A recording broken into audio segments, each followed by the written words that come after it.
নির্বাচনী জনসভায় যোগ দিতে চাঁপাইনবাবগঞ্জে যাচ্ছেন জামায়াত ইসলামীর আমির ডক্টর শফিকুর রহমান। নবাবগঞ্জ সরকারি কলেজ মাঠে আয়োজিত নির্বাচনী জনসভায় প্রধান অতিথি হিসেবে বক্তব্য রাখবেন তিনি। বিস্তারিত জানাতে যুক্ত হচ্ছেন সহকর্মী ফেরদৌস রহমান। ফেরদৌস, নির্বাচনী জনসভায় ডক্টর শফিকুর রহমান জামায়াতের আমির তিনি আজকে এই জনসভায় যোগ দিচ্ছেন। নির্বাচনের আর কিছুদিন বাকি আছে, এর জন্য তারা সারা বাংলাদেশ আসলে ঘুরে বেড়াচ্ছেন। তো আপনি আজকে এখন যেখানে আছেন সেখানে এই নির্বাচনী জনসভার কেমন আনন্দ আপনি দেখতে পাচ্ছেন নেতাকর্মীদের মাঝে, এবং ভিড় কেমন দেখতে পাচ্ছেন আপনি এই নির্বাচনী জনসভা উপলক্ষে? আমরা রয়েছি চাঁপাইনবাবগঞ্জ সরকারি কলেজ মাঠে। আজকে জামায়াতে ইসলামীর আমিরের নির্বাচনী সফরের ১৫তম দিন। এই ১৫তম দিনে তিনি নওগাঁ দিয়ে শুরু করেছেন আজকের সফর। একটু পরে তিনি চাঁপাইনবাবগঞ্জ সরকারি কলেজ মাঠে, যেখানে আমরা এসেছি, সেখানে তিনি আসবেন। এই হচ্ছেন রাশেদ প্রধান, জাকপার যে প্রধান, তিনি বক্তব্য রাখছেন।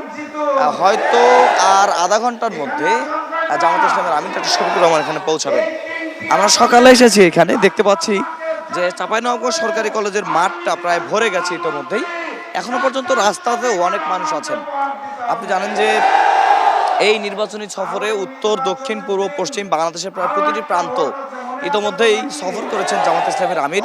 তিনি সব জায়গায় বলছেন যে একটি ন্যায়, ইনসাফপূর্ণ এবং মানবিক বাংলাদেশ করতে গেলে এই নির্বাচনে জামায়াত ইসলামীর যে নির্বাচনের জোট আছে, অর্থাৎ আমাদের নেতৃত্বাধীন যে 12 দলীয় জোট, আরও একটি জোট যুক্ত হওয়াতে, আরও একটি দল যুক্ত হওয়াতে 12 দলীয় জোটের রূপ নিয়েছে এটি, সেই জোটকে ভোট দেওয়ার।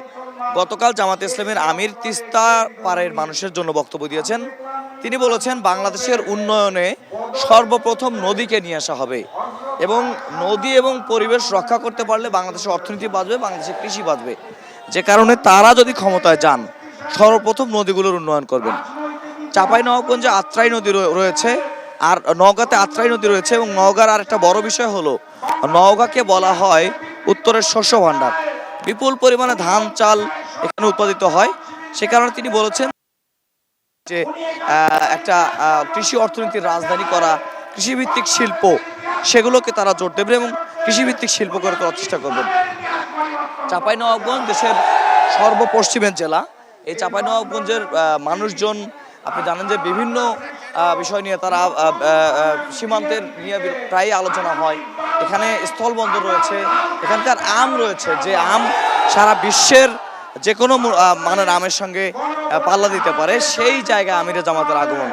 তিনি নিশ্চয়ই চাঁপাইগঞ্জ নবাবগঞ্জবাসীর কাছ থেকেও তার নির্বাচনে তার ভোট প্রত্যাশা করবেন, এবং সেই সঙ্গে এই অঞ্চলের জন্য, এই এলাকার মানুষের জন্য কি প্রতিশ্রুতি দেন সেগুলো শোনার জন্য এখানকার মানুষরা অপেক্ষা করছেন। তারা চান যে জামায়াত ইসলামীর আমির এমন কিছু প্রতিশ্রুতি দেন যেটা চাঁপাইনবাবগঞ্জবাসীর এতদিনের বঞ্চনা, অথবা এতদিন ধরে তারা যেটা পাননি, সেটা যেন কাজে লাগে।